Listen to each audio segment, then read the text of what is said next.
Heto na po ang 5 naunang nag-comment at 5 napili ko. Comment lang po kayo at kahit hindi kayo una baka mapili ko kayo sa shoutout.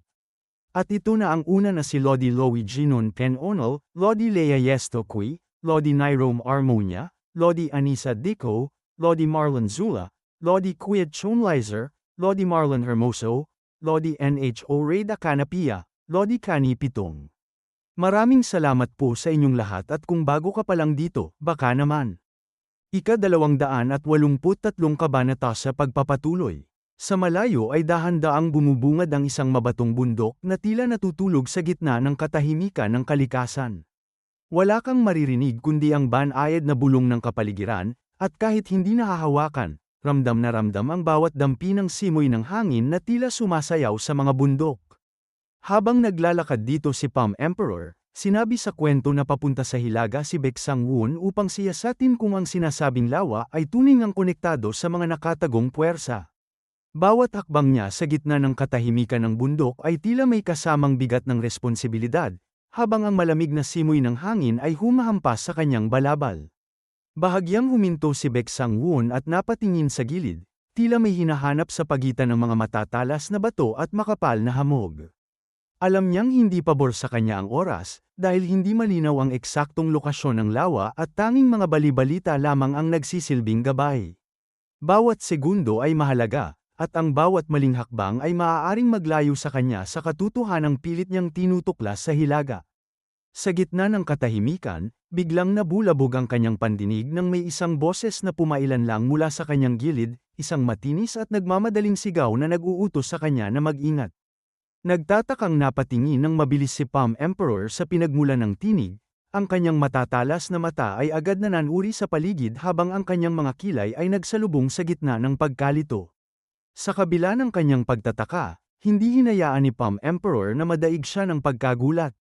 Sa isang iglap, naramdaman niya ang mabilis na pagpunit sa hangin ng isang mabilis na bagay na diretsyong patungo sa kanyang kinaroroonan. Dahan-daang nilingan ni Palm Emperor ang kanyang likuran, kung saan humantong ang iniwasang panganib na nagmula sa taas. Doon ay nakita niya ang pagbagsak ng malalaking tipak ng bato na lumikha ng isang nakabiting ulap ng alikabok at malakas na tunog na yumanig sa lupa. Matapos masaksihan ang malalaking tipak, muling ibinaling ni Palm Emperor ang kanyang tingin sa harapan, sa gitna ng makapal na alikabok, makikita ang tuloy-tuloy na pagbagsak ng maliliit na bato sa kanyang likuran. Dahan-daang ibinaling ni Palm Emperor ang kanyang paningin sa gilid, doon sa direksyong pinagmula ng babalang sumagip sa kanya. Sa kabila ng ingay ng mga nagbabagsakang bato sa kanyang likuran, nanatiling kalmado ngunit bakas ang pagtataka sa kanyang mukha habang tinititigan ang figurang naroon.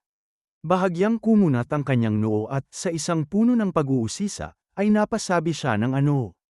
Ikaw ba ang kakalipad lang?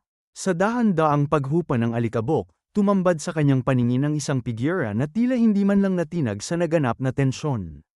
Makikita ang taong ito na casual na nagpapagpag ng kanyang damit, tinataboy ang mga dumi at abo na kumapit sa tela habang tila wala lang ang panganib. At sumagot na oo. Nayanig ako ng hangin kaya medyo malakas ang naging paglapag ko. Isang dalagita pala ang nasa kanyang harapan. Sa halip na isang matikas na mandirigma, nakita niya itong humawak sa sariling pisngi na tila nahihiya o nararamdaman pa ang hapdi ng naging pagbagsak. At napasabi ito sa kanya na hindi naman ako karaniwang nagkakamali ng ganito. Paumanhin, bahagyang napasimangot si Palm Emperor at agad na iniwas ang kanyang tingin patungo sa lupang puno ng mga bitak at durog na bato, pilit na itinatago ang kanyang pagkagulat sa likod ng isang masungit na ekspresyon. Habang pinagmamasdan ang lalim ng pinsalang dulot ng paglapag ng dalagita, hindi niya mapigil ang mapaisip ng malalim. Nasa kabila ng mahinahon mong pananalita, hindi biro ang lakas ng iyong panlabas na sining pandigma. Dahan-daang itinaas ng dalagita ang kanyang ulo, isang bahagyang ngiti ang sumilay sa kanyang mga labi habang ipinakikilala ang kanyang sarili, ang kanyang boses ay naging mas formal at may himig ng pagmamalaki. Nawika niya na ako si Han Sol ng Bamyong Han Clan. Napasalubong ang kilay ni Palm Emperor habang pilit na hinahalukay ang kanyang alaala, tila may kung anong bahagi ng kanyang isipan ang pilit na kumakawala. Bulong niya sa kanyang isip na Bamyong Han Clan. Parang narinig ko na ang pangalang yan. At habang nakatitig sa dalagita, ay diretsahan niya itong tinanong na may halong awtoridad, na maaari bang ikaw? Hinanap mo ba ako? Bahagyang nagkadikit ang mga palad ng dalagita at mahigpit itong magkahawak sa tapat ng kanyang dibdib. Habang ang kanyang mga mata ay nanlalaki sa galak at paghanga, at sa isang tinig na tila hindi makapaniwala, ay mabilis siyang tumugon. Oo, ikaw ang dakilang bayani na si Baek Sang-won, tama ba? Sinabi pa nito sa kanya na narinig kong dadaan ka rito kaya naghintay ako. Nagulat naman si Palm Emperor nang marinig niya ito at napasabi na ha. Paano mo nalaman yon? Muli na namang sinabi sa kanya ng dalagita na sa totoo lang, si Ilbang mula Kaifeng ang nagsabi sa akin. Naiinis na napatingin sa gilid si Palm Emperor. Pilit na iiniwas ang kanyang paningin sa nagniningning na mga mata ng dalagita. At sa lalim ng kanyang isipan ay isang galit na bulong ang umalingawngaw, ang hayop na Ilbong na yon. Sinabi pa sa kanya ni Han Sol na sa totoo lang, may dahilan kung bakit kita hinahanap, dakilang bayani. Ipnakita niya ang peraso ng tela at sinabi na pakiusap. Tingnan mo ito, na sinabi pa sa kwento na sangluma at pudpud na tali ang nakapatong sa palad ni Han Sol. Nakilala ito ni Baek Sang-won bilang ang sinturon ng espada, na ginamit niya noong unang panahon. Napatingin siya dito na sinabi pa na ito. Saan mo nakuha ito? Masayang sinagot siya ni Han Sol na iniwan ito sa akin ng aking lolo. Makikita ang mukha ni Palm Emperor na may seryosong mga tingin. Biglang naglakbay ang isipan ni Palm Emperor pabalik sa isang alaala, kung saan ang langit ay tila nagngangalit at ang bawat patak ng ulan ay malakas. At makikita ang isang kuweba, na nagsilbing tanging kanlungan laban sa malakas na ulan. Mula sa loob ng kuwebang yon, tumambad ang isang kalunos-lunos na imahe ni Palm Emperor na nakasandal sa malamig at magaspang na pader ng bato, habang ang kanyang buong katawan ay halos maligo na sa sarili niyang dugo. At muling makikita ang malakas na ulan sa labas. Sa gitna ng naghihingalong hininga ni Palm Emperor, isang anino ang mabilis na lumitaw mula sa bakana ng kuweba, nagmamadaling pumasok upang takasan ang malakas na ulan. Napasabi pa ito na nako, bakit biglang bumubuhos ng ganito ang ulan? Nang tuluyan ng makapasok ang lalaki, agad siyang napahinto sa gitna ng kanyang paglalakad. Ang kanyang reklamo tungkol sa ulan ay napalitan ng matinding pagkagimbal nang mamataan niya ang figura ni Palm Emperor na nakasandal sa dulo ng kuweba. Napasabi na ha? Ano, bakit may isang tao sa lugar na tulad nito? Sa isang mabilis at hindi inaasahang pagkilos, agad na hinubad ng lalaki ang kanyang pang-itaas na damit at buong lakas na inihagis ito sa ere. Hindi nag-aksaya ng panahon ng lalaki, mabilis siyang lumapit at mariing hinawakan ang malamig na kamay ni Palm Emperor. Biglang kumislap ang kanilang mga palad nang magsimula siyang magpadaloy ng purong enerhiya. Habang patuloy ang pagdaloy ng mainit na enerhiya, naging seryoso ang mukha ng lalaki, tinitigan niyang mabuti ang bawat malalim na sugat sa katawan ni Palm Emperor at ang katatagan ng loob nito na hindi bumibigay sa kabila ng tindi ng pinsala. Sa loob ng kanyang isipan, hindi niya mapigil ang mamangha na napasabi na ang makayanan pa rin kahit may ganitong mga sugat. Isa siyang pambihirang talento na minsan lang isilang sa isang henerasyon. Sa loob ng malamig na kuwebang yon, tanging ang mahinang ugong ng dumadaloy na enerhiya ang maririnig. Patuloy at walang pag-aalinlangan ng lalaki sa paglilipat ng kanyang internal ki kay Palm Emperor. Sa gitna ng nakabibinging katahimikan ng kuweba, isang mahina at paos na ungol ng sakit ang kumawala sa mga labi ni Palm Emperor. Wika naman ng lalaki sa isang mahinahong boses, ngunit may tonong nagbabala na gising ka na, pero masyado pang maaga para mag-relax. Sa gitna ng panghihina at paghihingalo, bahagyang naigalaw ni Palm Emperor ang kanyang mga labi. Ang kanyang boses ay paos at halos pabulong na, ngunit bakas dito ang katapatan ng isang mandirigmang marunong kumilala sa utang na loob. Sinabi niya na salamat sa iyo. Nakaligtas ako. Napangiti naman ang lalaki sa kanya at sinabi na matapos suriin ang tibok ng iyong pulso. Tila itinadhana kang maging isang taong yayanig ng malaki sa martial world. Napatingin sa kanya si Palm Emperor na sinabi niya na masasabi mo pa yan kahit ganito ang kalagayan ko. Dagdag pa niya sa lalaki na sa bagay. Hindi ko alam kung paano ko mababayaran ang kabutihang ito. Agad naman siyang hinawakan sa balikat ng lalaki. At nakangiting sinabi nito sa kanya na hindi na kailangan. Basta, kung sakaling balang araw ay hanapin ka ng aking mga inapo, ipahiram mo sa kanila ang iyong lakas. At nang marinig yun ni Baek Sang-won natahimik siya habang nakatingin sa ibaba. At pagkatapos hinayla niya ang tela sa kanyang baywang. At inabot ito sa lalaking nagligtas ng buhay niya. At seryosong sinabi pa ni Baek Sang-won na kung dumating man ang araw na yon, ano man ang mangyari, hinding-hindi ako tatalikod. Balik sa kanila, na sinabi ni Palm Emperor na ang taong yun. Siya ba ang iyong lolo? Sumagot ito sa kanya na oo. Noong bata pa ako, habang nag-aaral ng medisina at alkemiya mula sa aking lolo. Ikinwento niya sa akin ang tungkol sa iyo, dakilang bayani. Dagdag pa nito sa kanya nang ngunit ako. Paumanhin, subalit, may taimtim akong kahilingan. Seryosong nakatingin naman sa kanya si Palm Emperor nang tahimik naghihintay ng kasunod na sasabihin niya. Muli na namang sinabi sa kanya ni Han Sol-a na nais kong matuto ng martial arts. Sinagot naman siya ni Baek Sang-won na martial arts? Bakit mo nais itong pag-aralan? Nilagay sa kanyang dibdib ni Han Sol-a ang kanyang kamay na sinabi niya habang naiisip ito na nilipol ng Black Path ang aking angkan. At pagkatapos ay itinikom ng mahigpit ang kamay na sinabi pa niya na nais kong muling itatag ang aming clan. Seryosong tinanong naman siya ni Palm Emperor na naghahanap ka ba ng paghihiganti? Seryosong sinabi naman sa kanya ni Han Sol hindi. Nakatingin siya ng seryoso na sinabi pa niya na ang nais ko lamang ay ang lakas na makapagtanggol. Sapat na yon. At pagkatapos, tahimik na sinuri ni Baek Sang-won si Han Sol-a. Ang balanse ng kanyang katawan, ang daloy ng kanyang paghinga, at ang kanyang matatag na tindig ay nagpapakita na matagal na niyang binuo ang kanyang mga pundasyon. Habang nakatingin si Palm Emperor dito, sinabi pa niya sa isip na tila Palladian siyang nagsanay.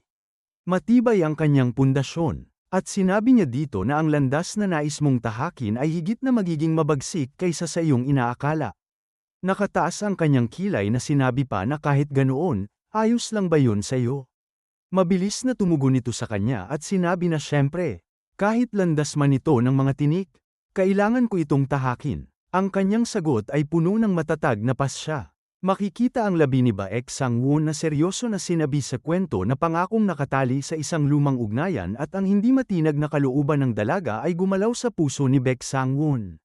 Nagulat si Han Sol-a nang makita na bumaling si Baek Sang-won at naglakad. At pagkatapos ay lumingon siya habang nakangiti na sinabi na mabuti. Sundan mo ako. At pagkarinig ng babae yon, makikita sa kanyang mukha ang saya. At sumunod ito ng may galak kay Baek Sang-won habang sinasabi nito na salamat. Great hero. Lumingon sa kanya si Baek Sang-won habang sinasabi sa kanyang isip na ito ay isang ugnayang hindi ko kayang talikuran. Dagdag pa niya habang makikita si Han Sol-a na nakangiti na at sa pasyang taglay ng batang yon, karapat-dapat siyang bantayan. Na sinabi pa sa kwento na bago pa nila namalayan, hamu pa ang mabagsik na hangin sa bundok. Silang dalawa ay muling naglakbay patungo sa hilaga. At dito na po nagtatapos ang ika-283 kabanata.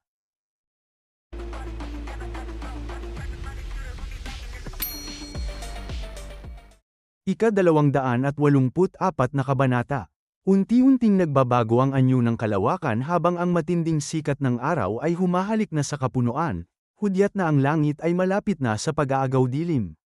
Sa gitna ng katahimikan ng papalubog na araw, aninag sa di kalayuan ang isang payapang nayon.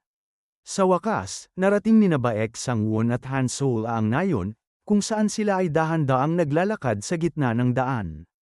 At pagkatapos sinabi ni Han Sol-a na ito ay isang tahimik at maliit na nayon. Sumagot sa kanya si Baek Sang-won na oo. Mukhang dito na muna tayo dapat magpahinga ngayong gabi. Biglang napatigil sa paghakbang si Han Sol-a, ang kanyang mga mata ay naningkit at bahagyang bamuka ang kanyang mga labi sa gulat. Sinabi pa niya habang napatingin sa likod na may naamoy akong mga halamang gamot. Tiyak na may nagpapatuyo ng mga ito sa loob ng nayon. Napatingin naman sa kanya si Baek Sang-won na sinabi sa isip na napakahina ng amoy. Napansin niya pa ang ganitong amoy. Talagang hindi pangkaraniwan ang kanyang mga pandama. Bigla namang napabilang siya ng tingin sa gilid na may nakasimangot na mukhang sinabi na pero sandali. 7 presensyang puno ng hanggang pumatay. Batay sa mga yabag, may hinahabol silang isang tao. Dahan-dahan siyang lumingon sa kanilang likuran, at doon ay literal na nanlaki ang kanyang mga mata sa matinding gulat. Nanigas sa kinatatayuan si Baek Sang-won, halos hindi makapaniwala sa kanyang nasasaksihan.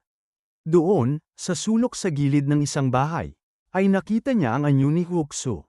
Makikita ang mukha nitong duguan habang umuungol ng matinding sakit, ang bawat paghinga ay tila may kasamang paghihirap.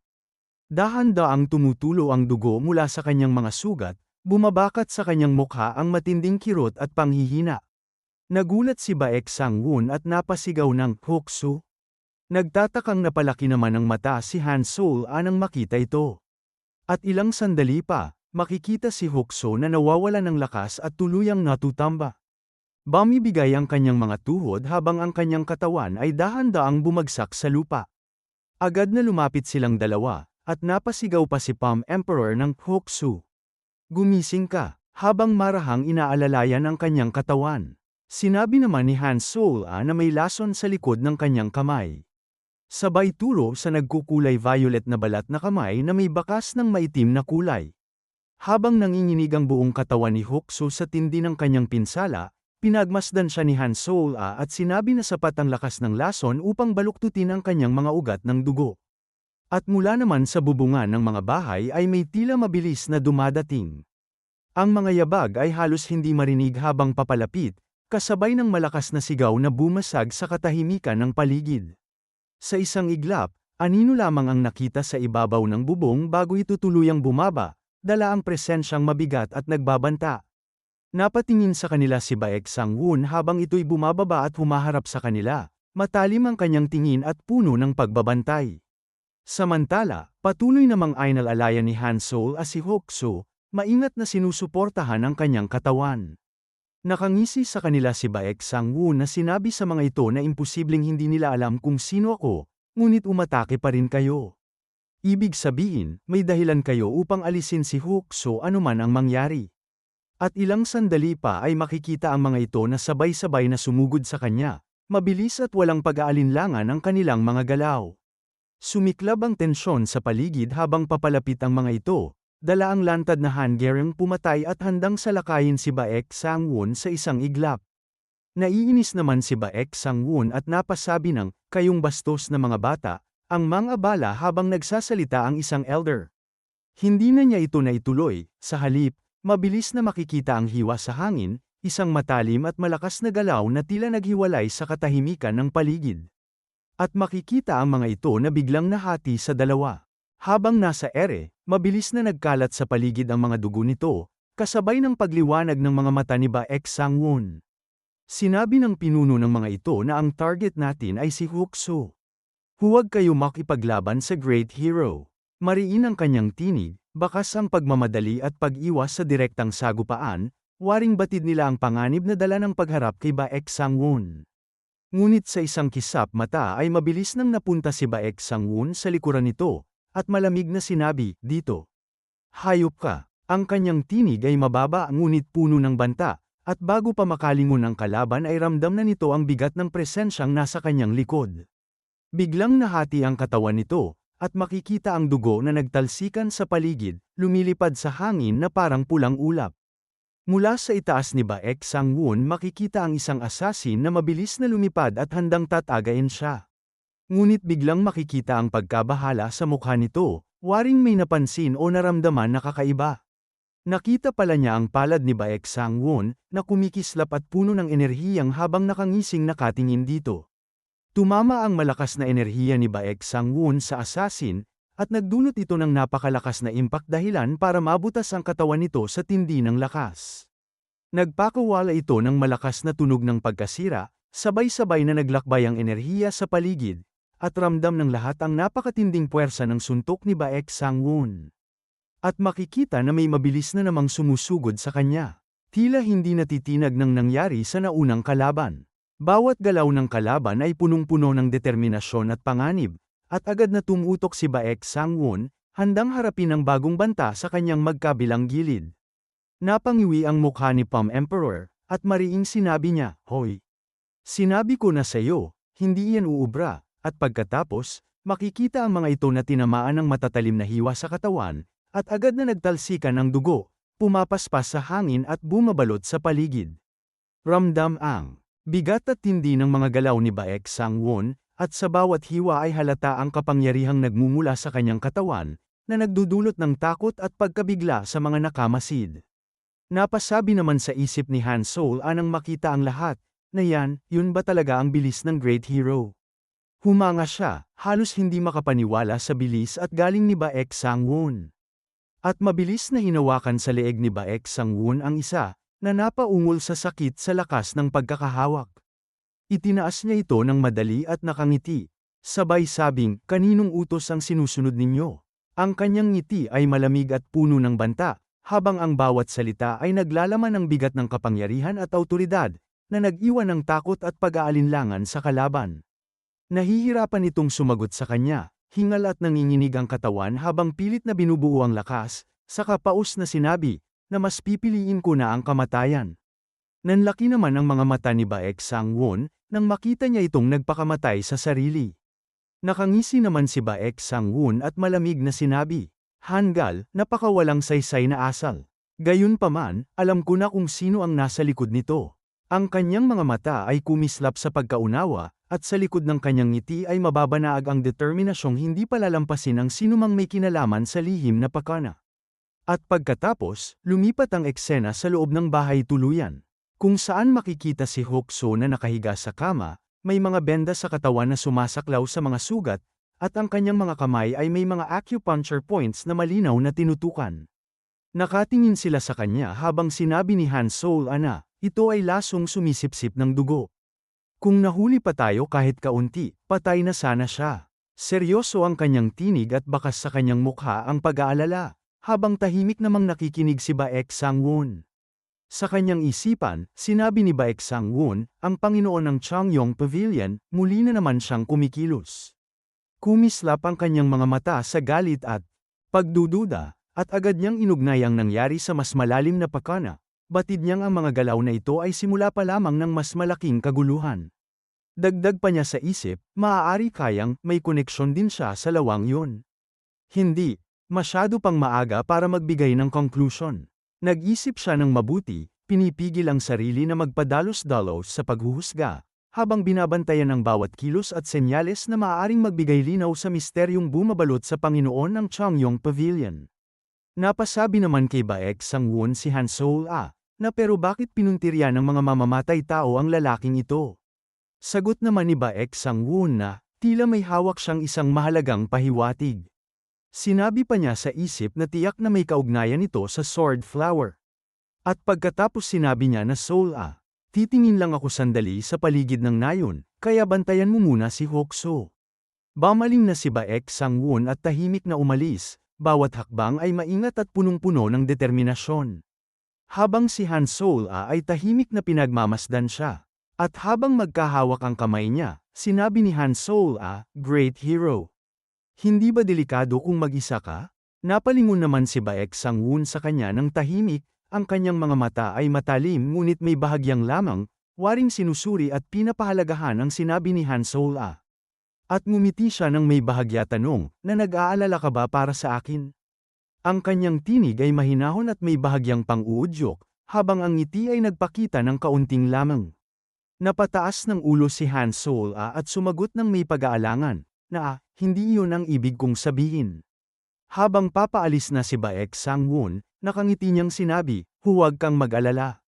Ang mapapahamak ay hindi ako, kundi kung sino mang makatagpo sa akin. May kumpiyansa at malamig na katiyakan ang kanyang tinig, at sa likod ng ngiting yun ay ramdam ang kapangyarihang nagbabadya ng panganib sa sinumang haarang sa kanyang daraanan. At dito na po nagtatapos ang ika-284 na kabanata.